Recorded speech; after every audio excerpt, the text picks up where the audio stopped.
goleiros estão em campo para evitar gols, mas não existe nenhuma regra no futebol que o proíba de fazer gols. O sonho de todo torcedor é ver o seu goleiro defender todas as bolas possíveis. E se ainda ele for um marcador de gols, o que é simplesmente irônico no mundo do futebol. Independentemente disso, muitos goleiros ficaram famosos por marcar gols.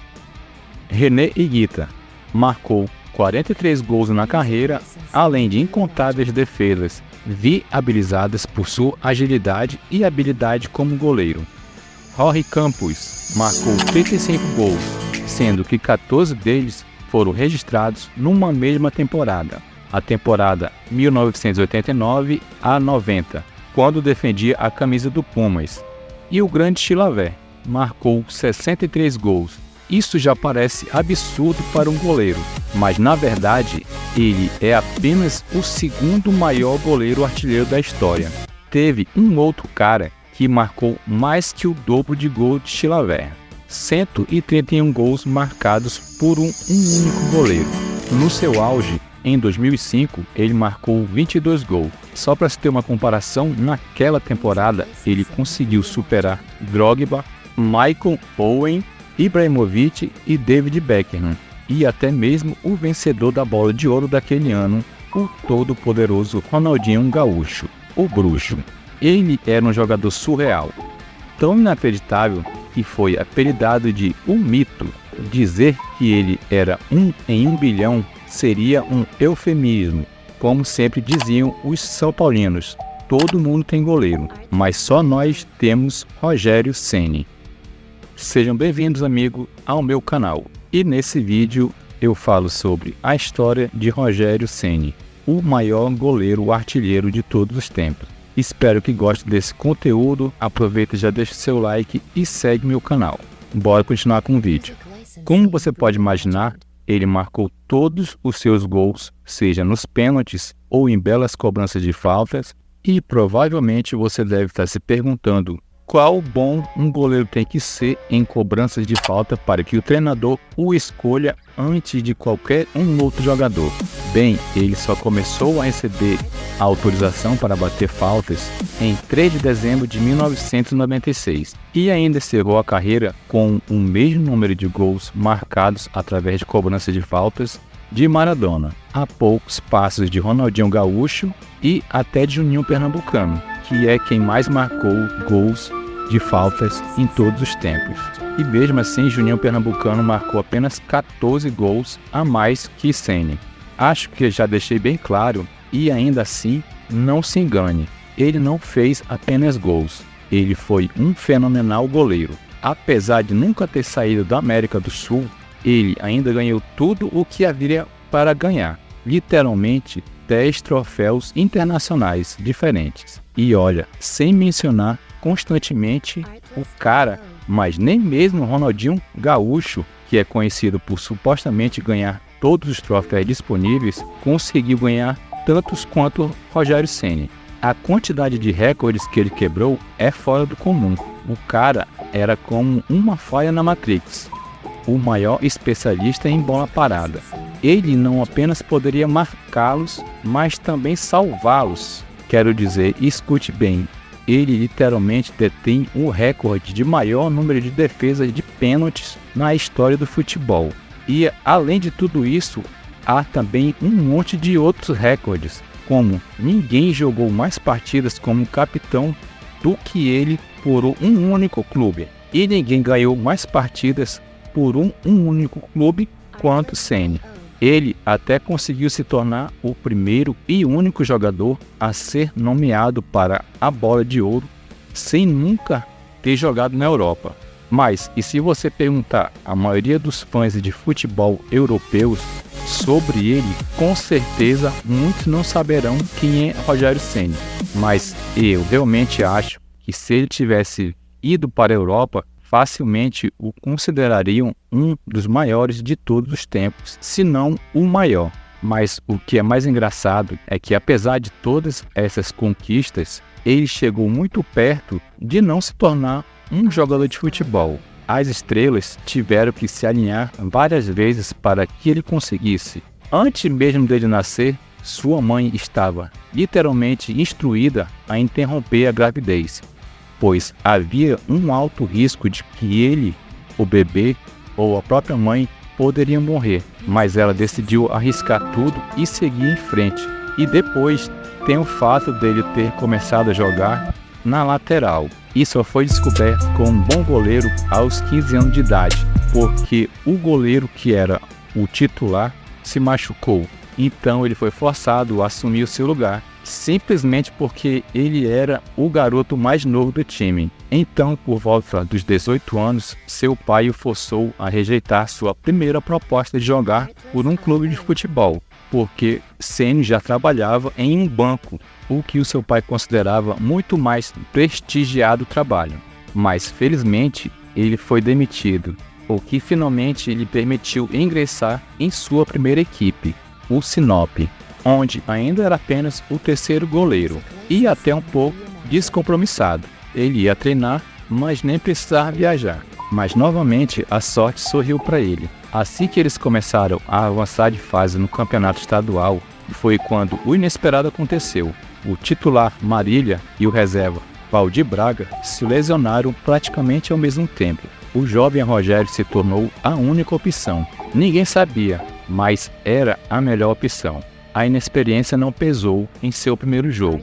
Rogério Ceni defendeu até um pênalti e depois foi campeão matogrossense, o primeiro título estadual de uma equipe que não era da capital, contra todas as probabilidades, o que rendeu a Ceni um teste no São Paulo, onde as coisas finalmente foram aos poucos dando certo, mas não antes de uma coincidência que foi tão trágica quanto impressionante.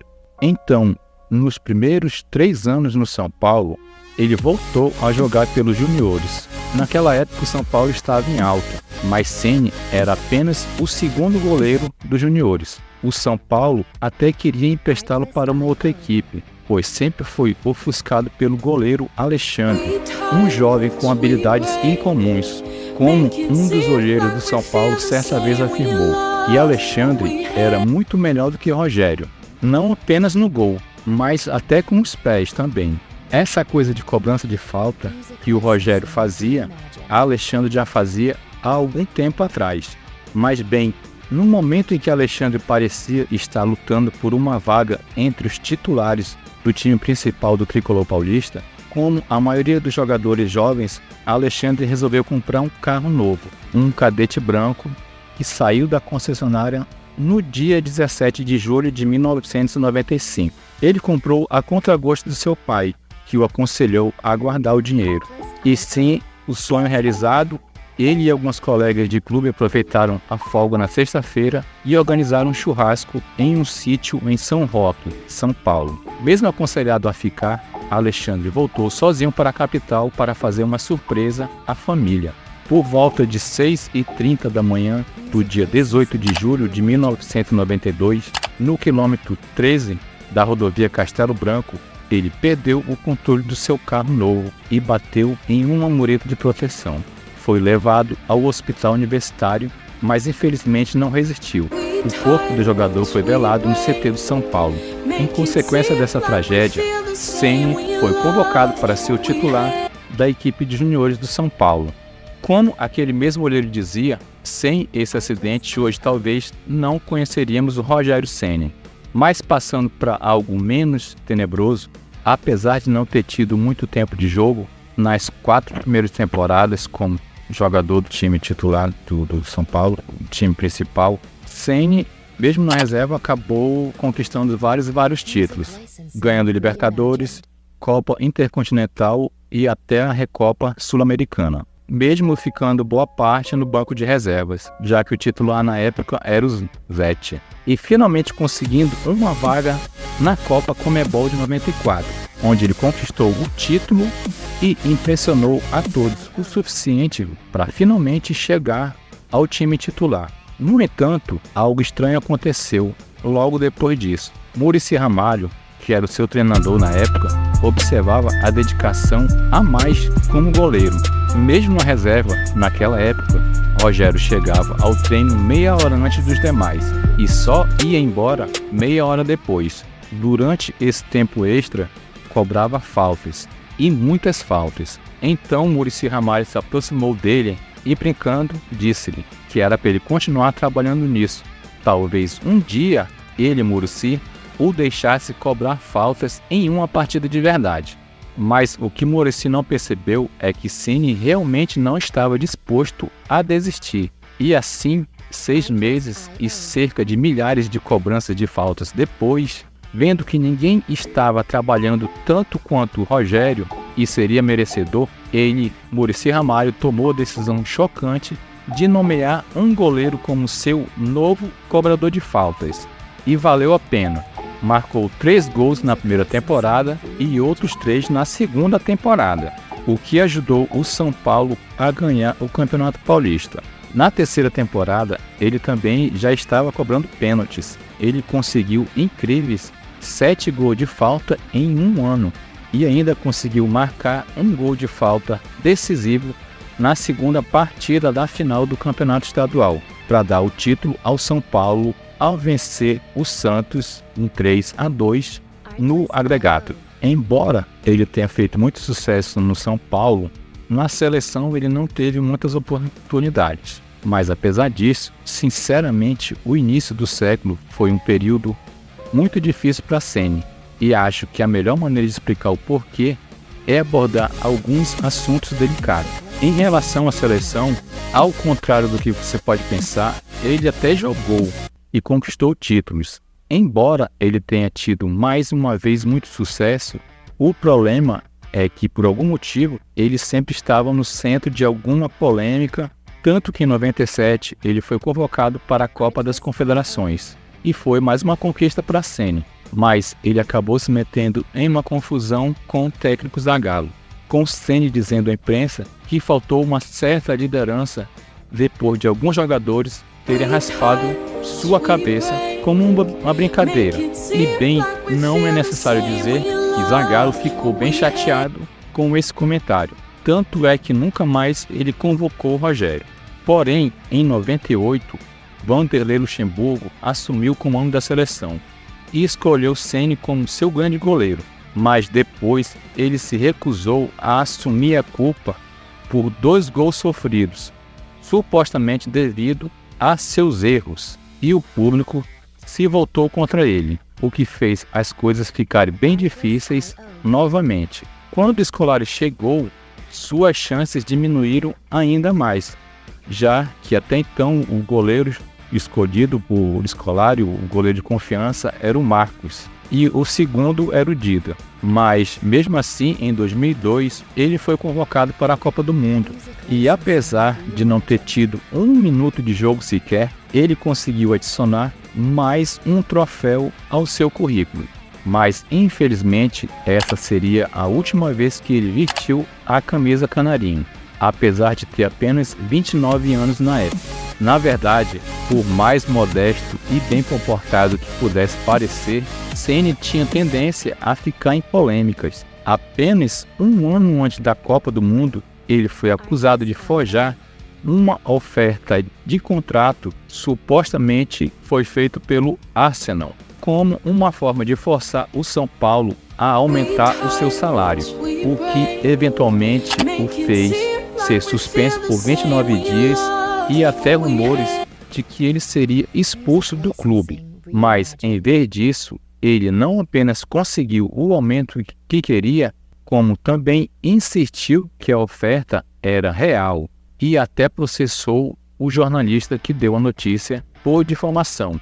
E, em seguida, atacou seus críticos mais uma vez, alegando que ele não poderia ser criticado por pessoas que mal conseguem dominar uma bola, o que só fez enfurecer ainda mais os torcedores e fãs dele, fazendo esses mesmos torcedores vaiar Rogério Ceni e até pedir a dispensa dele do clube. Porém, mais uma vez, de repente, as estrelas se alinharam, permitindo que ele atingisse um pico hipnotizante. Então, a administração praticamente não deu muita atenção à torcida e manteve sua fé em Rogério Ceni. E como resultado, ele voltou em boa forma e levou o time a mais uma conquista de Libertadores. e lá finalmente conseguiu sua redenção. Depois de ficar invicto na primeira fase, na fase de grupos, Rogério parou cada chute que o Palmeiras dava ao gol do tricolor nas 2 primeiras partidas da oitavas de final. Inclusive, Rogério marcou até um gol de pênalti. E em seguida, o São Paulo avançou para as quartas de final para enfrentar o Tigres e os surpreendeu em uma vitória que viu Ceni não apenas marcar um gol de falta, mas 2 vezes na mesma partida. A certa altura, quase se juntando a Chilaver como o único goleiro a marcar um hat-trick, mas infelizmente o terceiro gol não saiu, onde suas tentativas de cobrança de falta só acertavam a trave. Adicione a tudo isso um pênalti de última hora nas semifinais e uma atuação heróica na final. E não só levar o título, mas ele também teve uma das melhores atuações de um goleiro em todos os tempos, atraindo a atenção dos torcedores mais uma vez e acumulando absurdos 5 gols na competição. Para se ter uma ideia, Robinho, que foi o vice-artilheiro da competição, marcou apenas um gol a mais que Ceni. Como você pode imaginar, Ceni foi eleito o melhor jogador da competição. Mas antes que você fique todo animado com essa conquista, deixe-me lembrar a você que, mais tarde naquele mesmo ano, o São Paulo disputou o Mundial de Clubes. E Ceni não apenas entrou em ação na semifinal, marcando o gol decisivo na vitória por 3-2 sobre o Al-Ittihad, mas também teve um desempenho ainda maior em campo na final, que levou o São Paulo a vencer o Liverpool. E Ceni, pela primeira vez, leva o prêmio de melhor jogador da competição. No final do ano, Ceni era campeão mundial, consolidou-se como o melhor goleiro da América do Sul e marcou 22 gols naquela temporada, incluindo 10 gols de falta. Para uma comparação, até então o maior número que Messi conseguiu foi 8 gols numa temporada. E ainda assim, nem sequer Rogério foi indicado ao Bola de Ouro. Difícil encontrar outro motivo para isso, além do fato de ele não ter jogado na Europa. Mas, felizmente, ele não desistiria ainda. No ano seguinte, voltou a estar na final da Libertadores, mais uma vez marcando gols decisivos na competição. Mas, faltando 5 minutos para o final da partida, e o placar agregado era de 3-3, Ceni errou em um cruzamento e assistiu sua chance da conquista do bicampeonato da Libertadores ir embora e seu sucesso na competição chegar ao fim. E, no entanto, restava uma esperança. Depois de 15 anos sem vencer o Brasileirão, o São Paulo teve uma chance notável de conquistar o título naquela temporada de 2006. E então Ceni tirou a poeira das luvas e seguiu em frente, fazendo uma das suas melhores atuações na partida contra o Cruzeiro. Então, imagine só, o São Paulo estava perdendo o jogo por 2-0. A torcida estava quieta, como se estivesse assistindo a um funeral. Afinal, uma derrota faria o São Paulo cair para a segunda posição. E de repente, o árbitro aponta a uma penalidade, pênalti para o Cruzeiro, que se marcasse, o jogo ficaria praticamente definido. Mas aí começou a brilhar a estrela de Ceni e ele defendeu o pênalti. Ainda entusiasmado com a defesa, momentos depois o árbitro marcou uma falta contra o Cruzeiro. Ceni corre toda a extensão do campo, pega a bola e bate no canto superior. Mas ainda assim ele não estava satisfeito. No segundo tempo, ele subiu novamente em campo e marcou o segundo gol de falta na partida, empatando o jogo e garantindo um único ponto para a equipe do São Paulo, que não só manteve viva a chance de conquistar o título, mas também os manteve na liderança do campeonato naquele momento, quando tudo até parecia perdido. Placar, a maior revista esportiva da época no Brasil, nunca havia premiado um jogador com nota 10 em sua história, mas naquele dia, segundo eles, Ceni fez uma atuação perfeita, Até o final do ano, o São Paulo realmente conseguiu o título. Ceni ganhou o prêmio de melhor jogador do campeonato, o único goleiro a fazer até então, e tornou-se oficialmente o maior jogador da história do clube. E se isso não bastasse, nos próximos 2 anos, Ceni lideraria o time não só para o bicampeonato, mas para se tornar tricampeão brasileiro, o mesmo número de títulos que tinha antes de Rogério. Na segunda desses 3 títulos aí, Ceni marcou não apenas 10 incríveis gols, mas também conseguiu sofrer apenas 14 gols nos 35 jogos do campeonato que disputou, permitindo ao São Paulo terminar o ano com uma vantagem de 15 pontos em relação ao segundo colocado. Ceni levou mais uma vez o prêmio de melhor jogador do campeonato e também finalmente conseguiu uma indicação para a Bola de Ouro, uma das conquistas mais impressionantes do esporte. E depois disso, Ceni quebrou o tornozelo. Ele já tinha 36 anos. Seus gritos foram suficientes para mostrar o dano que havia sido causado, mas mesmo assim ele não voltou. A essa altura, o São Paulo estava lutando para igualar os resultados de anos anteriores, mas Ceni permaneceu até os 42 anos de idade. Só ganhou mais um troféu na sua carreira, seu 10º e último troféu internacional, a Copa Sul-Americana. Até então, ele só conseguia jogar depois de tomar vários analgésicos fortes e intensos, mas ficou porque sabia que o time precisava dele. E para Rogério, nada era mais importante do que o São Paulo. Então, em suas últimas palavras como jogador do São Paulo, ele pede para ser cremado após sua morte e que suas cinzas sejam jogadas no Morumbi. Meu último pedido não foi o combinado, talvez seja o mais difícil, mas um dia ele vai acontecer. Pedi para os meus familiares, filhos, no dia em que eu morrer, que isso se faça, que eu seja cremado, para que joguem as cinzas do meu corpo no Morumbi, para lembrarmos tudo o que passamos. Essas são as palavras de Rogério. Rogério Ceni é lembrado como um dos maiores ícones do São Paulo Futebol Clube e um dos goleiros mais vitoriosos da história do futebol. Sua habilidade, comprometimento e dedicação ao esporte o tornou uma figura única no futebol brasileiro e mundial. E aqui eu termino o vídeo sobre a história resumida do Rogério. Espero que tenham gostado. Aproveita e já deixa o seu like, que é um vídeo bem trabalhoso para fazer. Aproveita também e já segue meu canal e compartilha aí com um São Paulino que você conhece. E muito obrigado por assistir até aqui. Até a próxima.